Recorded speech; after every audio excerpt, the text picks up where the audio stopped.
This video is sponsored by Gate.io. If you set an account up using the link in the description, you'll get 25% back on all your spot and futures fees for life. Gate.io.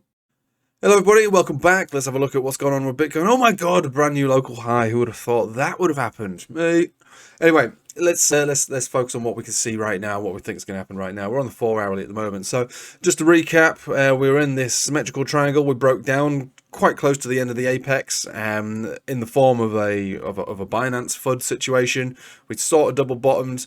I speculated to the fact that this is broken down towards the end of an apex, which normally causes a fake out or a fake breakdown, and that we're likely to get bought back up. Plus, we had and we still do have a continuation of a trend signal on the Itchy cloud, so the trend is still in play as far as Itchy is concerned, and all the other good stuff. I said, if anything, I think we actually, work our way back up and we go back up to a new high, and there we are. We got one of those in the last 4-hourly candle body, so within the last 6 hours we achieved that, exactly as expected. So now what we're looking at on the 4-hourly, got a new signal, a new pump signal. This could have been part of this, but as far as the 4 hours concerned, we're still working on a new candle body high. The 4-hourly is not really anything to be concerned about. Since this dip, we reset the RSI, no bearish divergences yet. Let's take it to a daily. What are we looking at over here? So I would say that this is not bearish divergence. This is a breakout of a downtrend, which is what we've got. So there was bearish divergence on the RSI, and then it turned into a downtrend. Now we've got a breakout of momentum, and we should continue up. So I'll be targeting, just as I've been saying, as long as we didn't break down from those areas, to which we didn't, and then we go back up again.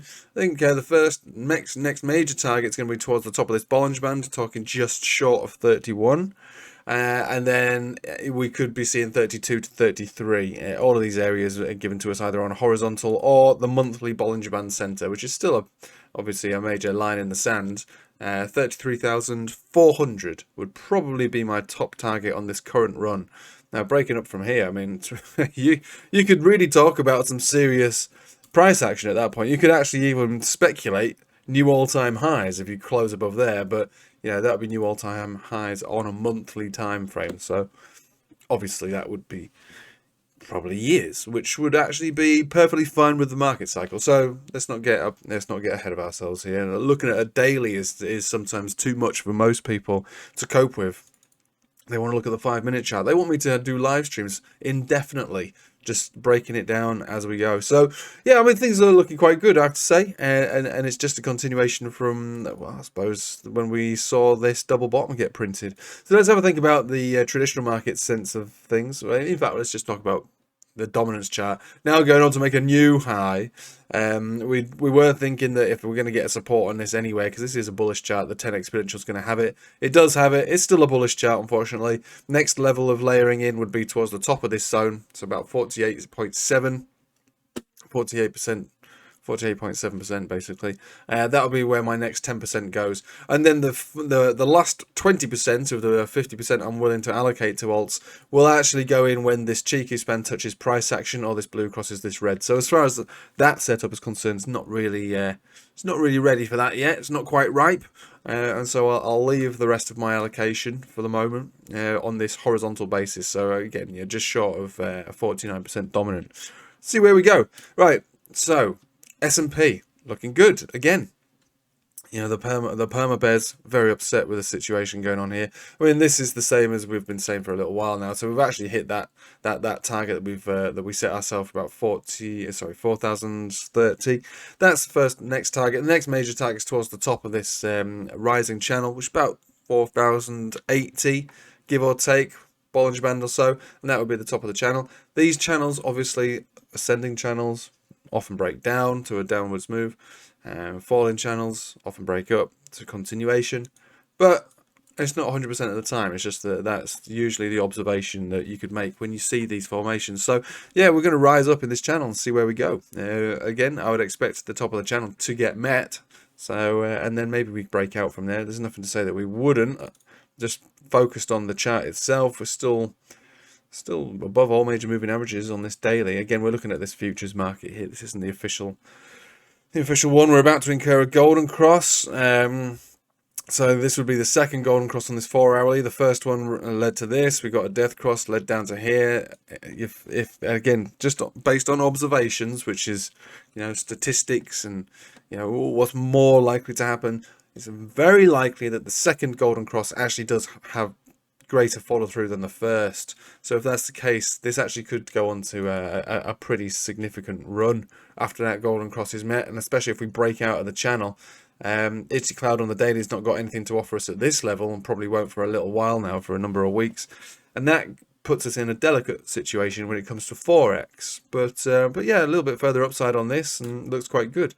I do quite like it. So this is the problem. Not that it's a problem, but this is the main one. So I've done dominoes in reverse today. Normally I start with the Forex charts and whatnot, but this looks good still. Looking to push itself up to that 109, what was it, 109.4, yeah, which is our previous resistance-ish area, those thereabouts. Again, same as everything else. We got the move up, didn't we? We got the pullback down, didn't we? And we got the move back up, didn't we? All exactly as expected. So really, with this kind of setup right now, you'd definitely expect it to reach its previous high, and then if you get follow through, which all we're waiting for now is a green portion of the cloud over here to flash. I say flash, it makes it sound way more exciting. To slowly cross and turn and close green based on a daily time frame, which is obviously not a flash. It's just it's just a piece of green. That would be signal for a pump really on the euro. So it's not something that you probably want to play as far as the Forex is concerned, because you're trading daily. But as far as continuation is concerned and a new local high, probably more likely than not. If we get that, we ain't got it yet. But this is a decent chart with again, above all major moving averages, not really looking overextended or tired, no bearish divergence, no nothing. Everything's just moving up exactly as expected. So we should expect this to continue to run up into, well, yeah, like I say, 109.4, and see where we go from there. It's good, which means that Dixie will be bad, which means that everything generally will trend the opposite of the Dixie. And so we should be thinking everything generally continues to go up.